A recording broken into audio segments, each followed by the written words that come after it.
Think of drought-stricken Ethiopia and you might not expect to see this. Modern machinery owned by a foreign multinational cultivating vast farms in one of the poorest countries in the world. The goal here is simple: to double Ethiopia's agricultural production, to make it self-sufficient, so that handouts from Britain, America and others are no longer required.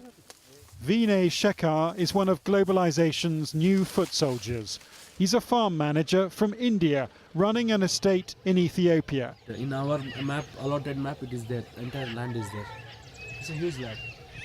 The Indian company in charge here is called Karaturi, and these 29,000 acres are a small part of its empire, with the Ethiopians pledging almost 800,000 acres to Karaturi so far.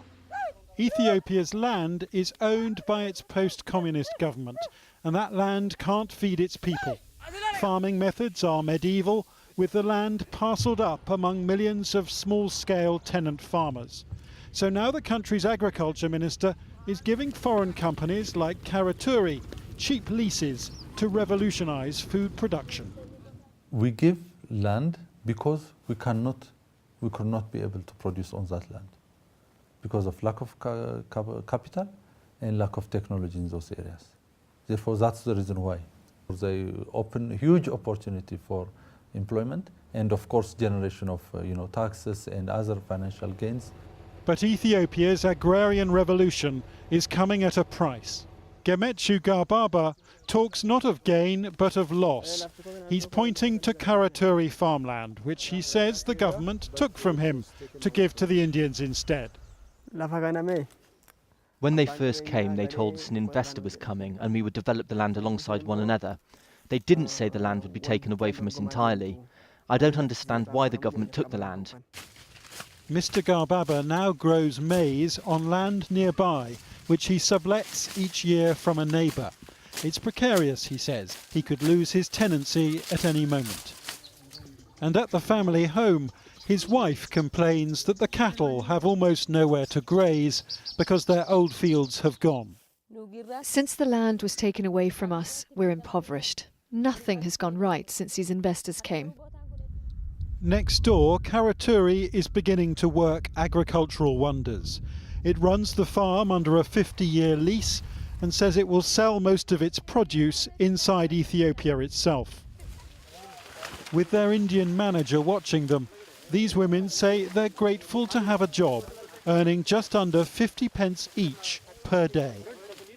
Cheap labour means big profits to come. Karaturi's negotiated such a good deal here that it's investing nearly $1 billion in Ethiopia. Though in an interview last year, its founder said it was shameful to accuse the firm of land grabs when the country's being transformed. Why do they need to import food? Isn't it a shame? I mean, I almost feel some sort of a conspiracy out there that people want Africa to keep remaining with a begging bowl. Here we are creating employment. We are creating food. We are creating wealth. Isn't that what Adam Smith spoke about? Isn't that the reason why the Western world is self-sufficient today? I don't think creating wealth is a crime. Yet in this village hut, everyone complains they have less food than before because Karaturi now farms where they once did. Teresa Agassa helped put together this petition to change the government's mind.